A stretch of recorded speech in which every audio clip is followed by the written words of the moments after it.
আসসালামু আলাইকুম। প্রতিদিনের রান্নায় বৈচিত্র্য নিয়ে আসতে আজকে নতুন একটি রান্না নিয়ে আসলাম, সেটা হলো মাছের দো পেঁয়াজা। এই দো পেঁয়াজাটি রান্না করতে যা যা থাকছে তা হলো 1/4 কাপ পরিমাণ সরিষার তেল, 1 কাপ কেটে রাখা ছোট ছোট করে কেটে রাখা মাছ। আমি এখানে রুই মাছ নিয়েছি।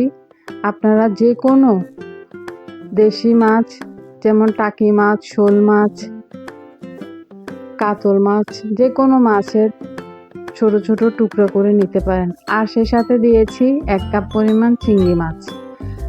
এখানে আছে 2 টেবিল চামচ পরিমাণ পেঁয়াজ বাটা, 1 টেবিল চামচ আদা আর 1 চা চামচ রসুন বাটা।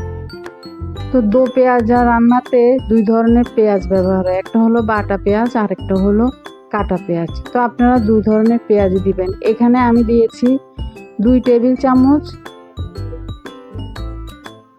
শুকনা মরিচ গুঁড়া, 1 টেবিল চামচ হলুদ গুঁড়া আর 1 চা চামচ পুরা গোলমরিচ গুঁড়া, আর লবণ দিয়েছি 1 টেবিল চামচ পুরা। তো এতে আপনারা টমেটো দিতে পারেন, কিন্তু আমি এখানে টমেটো দিই নাই, ইচ্ছা আপনাদের। টমেটো হাতের কাছে থাকলে দিবেন, টমেটো না দিলেও তেমন স্বাদে কোনো পরিবর্তন হয় না। তো এখন আমরা মেখে রাখা মাছগুলোতে 1 কাপ পরিমাণ পানি দিব। এখানে আধা কাপ আছে আর আমি বাটি দিয়ে আর 1 কাপ পানি দিয়ে দিয়েছি, মোট 1 কাপ পানি দিবেন। তো 1 কাপ পানি, 1 কাপ মাছের জন্য 1 কাপ পানি যথেষ্ট, কিন্তু এখানে আমি 2 কাপ পরিমাণ মাছ দিয়েছি, তো আমি আর চিংড়ি মাছে তেমন পানির দরকার হয় না। তো আপনারা 1.5 কাপ পরিমাণ পানি দিয়ে দিবেন। এরপর আমি মাছগুলোকে ভালো মতো নেড়ে চেড়ে মিশিয়ে মশলার সাথে ঢেকে পানি শুকিয়ে আসা পর্যন্ত রান্না করে নেব।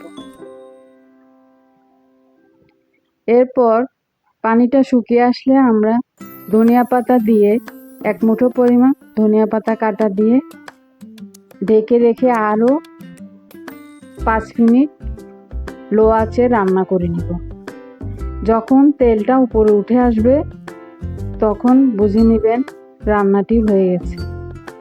এই রান্নাটি সাধারণত পাতিলের চারপাশে পোড়া পোড়া হলে এবং ঝোল একেবারে শুকিয়ে তেল উপরে উঠলে খেতে মজা লাগে। আপনারা চাইলে যে যেমন স্বাদ অনুযায়ী চাইলে তেলের পরিমাণ আরেকটু বাড়িয়ে নিতে পারেন। আমি এখানে তেল একটু কম দিয়েছি, এখানে আরেকটু তেল আপনারা চাইলে দিতে পারেন তেলে করার জন্য।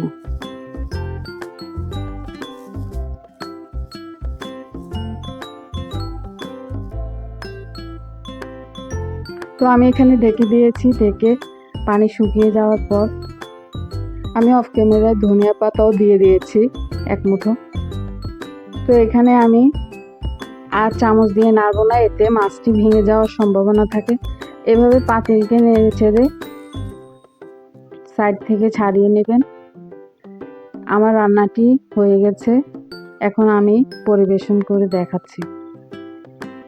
তো আমার রান্নাটি ভালো লাগলে এ ধরনের আরও রেসিপি পেতে আমার চ্যানেলটি সাবস্ক্রাইব করে এবং লাইক কমেন্ট করে আপনারা কী ধরনের রেসিপি দেখতে চান এবং আপনাদের কাছে কেমন লেগেছে আপনাদের সুন্দর সুন্দর মতামতগুলো জানাবেন।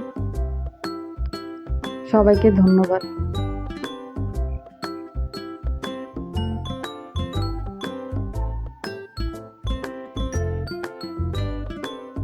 এই যে এটা হচ্ছে আমার রান্নাটির